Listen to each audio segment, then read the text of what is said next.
Hello all, this is Sisos here. I am making a She-Hulk protection deck.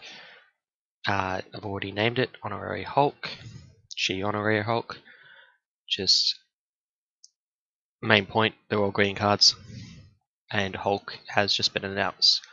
I won't be going full physical, I considered it, like basically making a Hulk deck, but just having She-Hulk as the hero.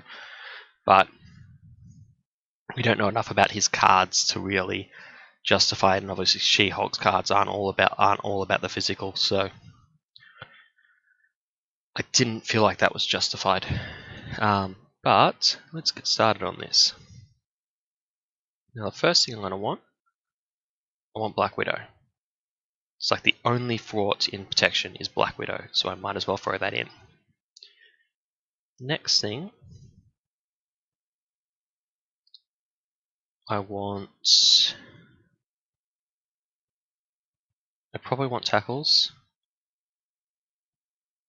I might want Energy Blast. Tackle allows you to get a decent stun lock going between tackle and superhuman strength here.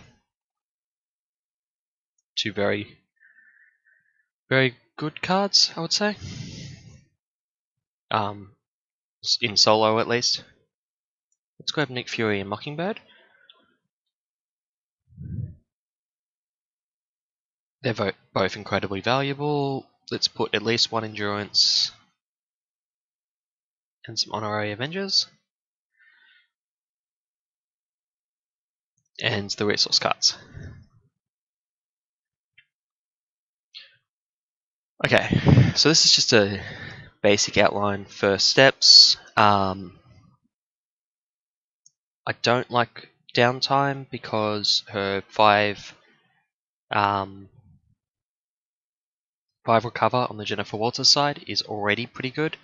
Boosting it to 7 seems like a bit of overkill. Though it is still an option. If we have a slot later on, I might go for it.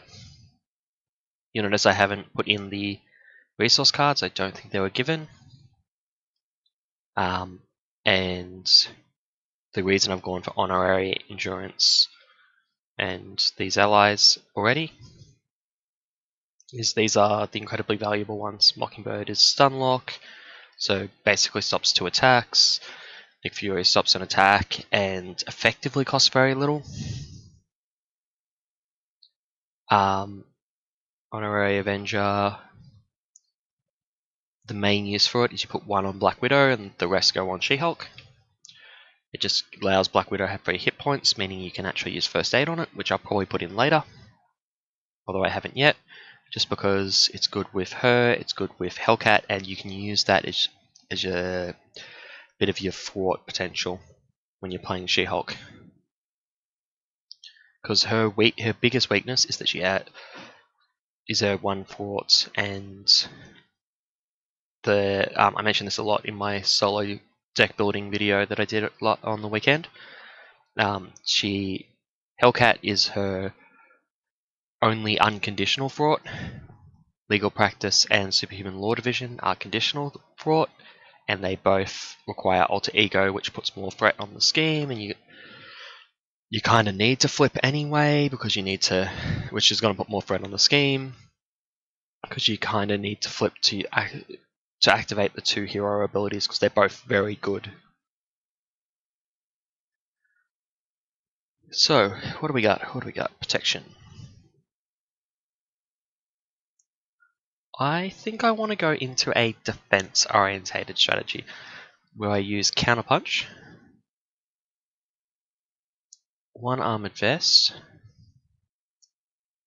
and some Expert Defenses. That'll let me spend turns in hero mode.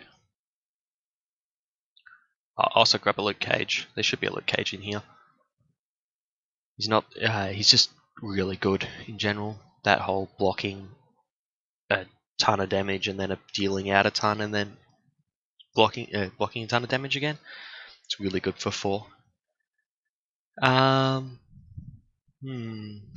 Expert Defense, Counterpunch is a bunch of zeros. Armored Vest is a 1. These aren't overly expensive. I don't know if I even go for power protection here. This is the most suspect power card in the game. If I'm going defense, I'm probably not going to go in full stun.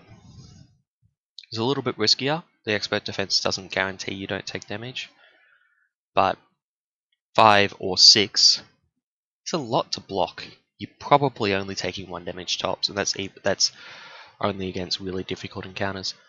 I might. Okay, I say really difficult. I mean really high damage encounters. I'm looking for things that will help me keep the fort down. The only thing I can think of is get behind me, take some more attacks. But reduce the... take an extra attack, but cancel the effect. That's not terrible. Might grab the 3 Indomitables. They're pretty good. Should probably grab the energy barriers too.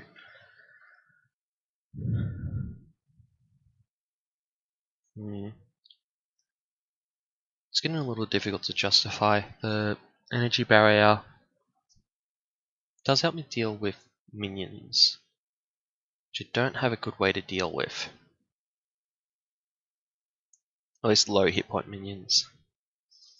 High hit point minions, you just swing.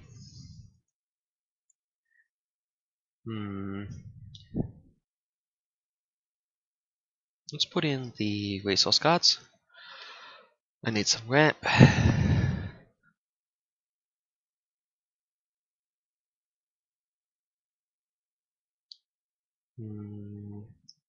Maybe 2 and 2 with these.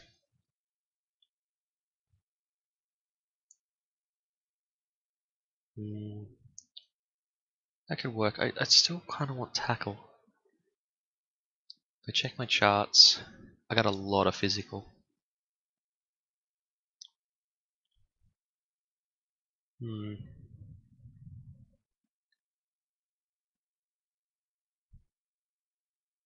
don't really have that much mental, but I only really need 1.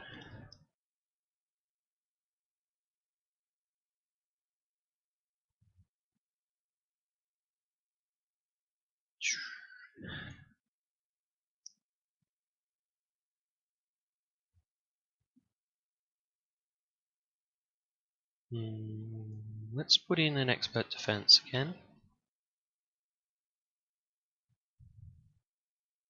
Let's not play tackle. Okay, I guess I'm not playing get behind me. Didn't fit.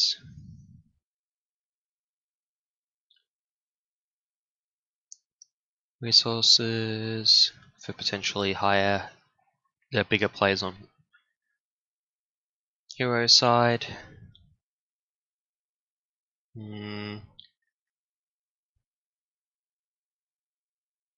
These are double. Nah, let's get rid of these. Let's get rid of both of those. Put in all 3 of those. Take out a copy of expert defense. I probably prefer enhanced physique, but it's not out yet, so I'm not going to use it. But this will still work. Oh, actually, I wouldn't care about enhanced physique because I didn't put in tackle. So super high defense, counterpunch, Indomitable. This deck is a lot about blocking for yourself. Oh, but I can't do fraught. Okay, yep, I did forget something. 3 first aids. They have to be in there. Which means I need to work out how they're in there. How do they fit? I think I just take out the enhanced awareness.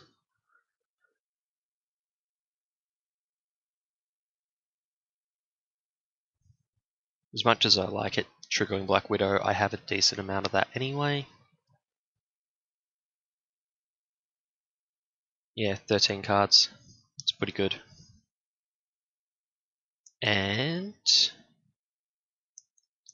Armored Vest stays in play.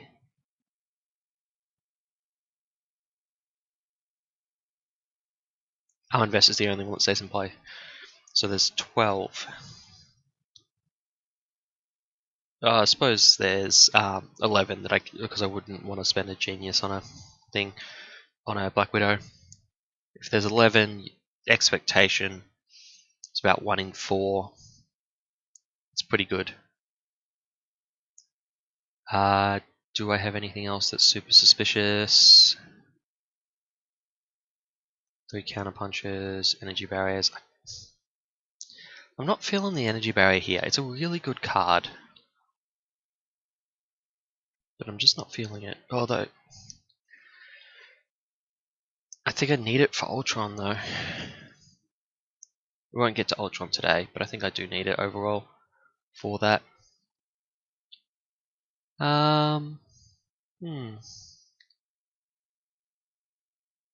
What could we do?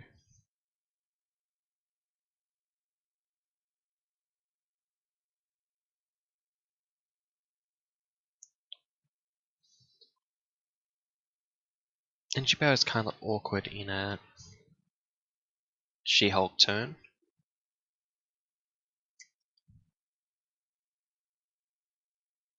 Maybe I do cut it. I think I do cut it.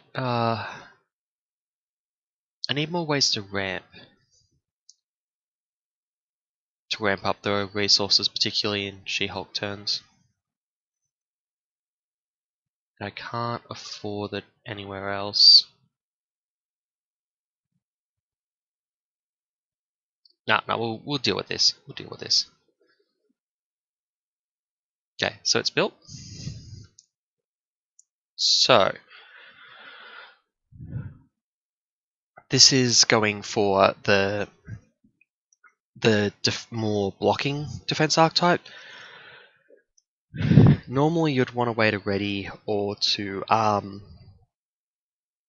retaliate, so you're always getting damage, but this particular one I'll be able to leverage the damage that I'm taking while blocking constantly to go for some more risky plays where my hit points are a bit lower to afford the and I have the full hit point boosting section. Let my hit points get a little bit lower so I can Gamma Slam for higher, so I can sit at like that 5 HP mark. But I think that that'll be the end game of this deck.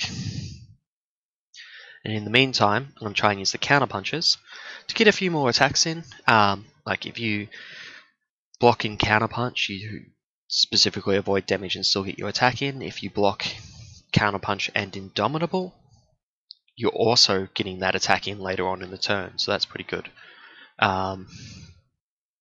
So we should be able to get quite a few attacks in here. There's no stun or anything in here, so we're always going to be taking attacks.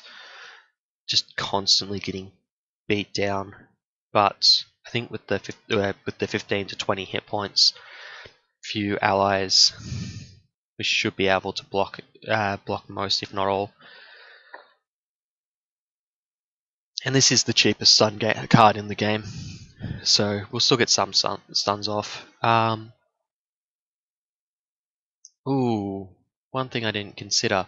I already have 2 times ground stomp. Do I need the energy barriers? I'm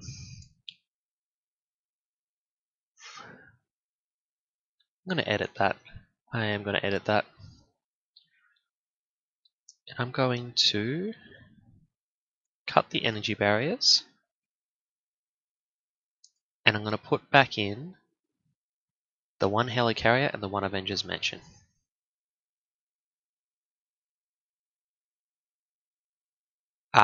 Just to ramp up a little bit. This gives me the possibility of ramping my hero turn so I can actually do things like Gamma Slam to start with. Yep, let's do that.